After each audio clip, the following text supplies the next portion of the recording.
Could a strange substance found by a southwest Arkansas man be part of a government test? Well, that's the question at the heart of a phenomenon called chemtrails, now getting widespread attention. Well, tonight, KSLA News 12 investigation reporter Jeff Farrell shows us the results of testing we had done about what's in our skies. It seemed like some mornings it was just crisscrossing the whole sky. It was just like a giant checkerboard. Bill Nichols snapped several photos of the strange clouds from his home in Stamps, Arkansas. They begin as normal contrails from a jet engine, but do not fade away like a normal contrail. Soon after, he saw particles in the air. You know, because we'd see it drop to the ground in a haze. Nichols then noticed the material collecting on the ground. This is water and stuff that I collected in bowls. I had it set out in my backyard on my dad's pickup truck. KSLA News 12 had the sample tested at a lab. The results?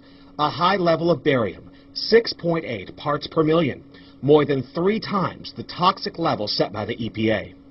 Armed with these lab results about the high levels of barium found in our sample, we decided to contact the Louisiana Department of Environmental Quality.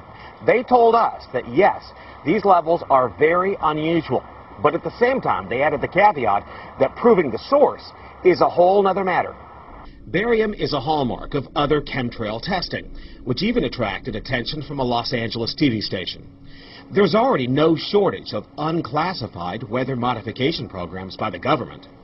But those who fear chemtrails could be secret biological or chemical testing on the public point to the 1977 Senate hearings in particular, which confirmed 239 populated areas had been contaminated with biological agents between 1949 and 1969. Later, the 1994 Rockefeller Report concluded hundreds of thousands of military personnel were also subjected to secret biological experiments over the last 60 years. But could secret testing be underway yet again? I'd rather it be something inert and benign, you know, something that's, you know, not causing any damage, but I'd like to know what it is.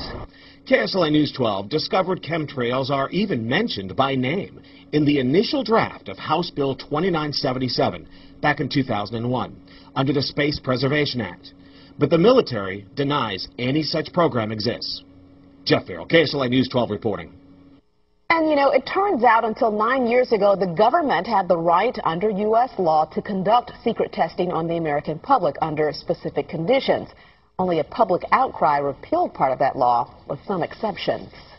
Now, Jeff's report mentioned high levels of barium linked to those alleged chemtrails. We wanted to find out exactly what effects barium has on the body.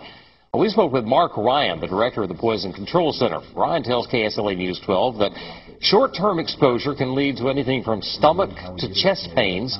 Long-term exposure causes blood pressure problems. Ryan addressed concerns by chemtrail researchers that barium could be meant to wear down a person's immune system. Anything that causes ill effects in the body long-term, chronically, is going to affect your ability because it's constantly working on the body. So from that aspect, yeah, that's a potential.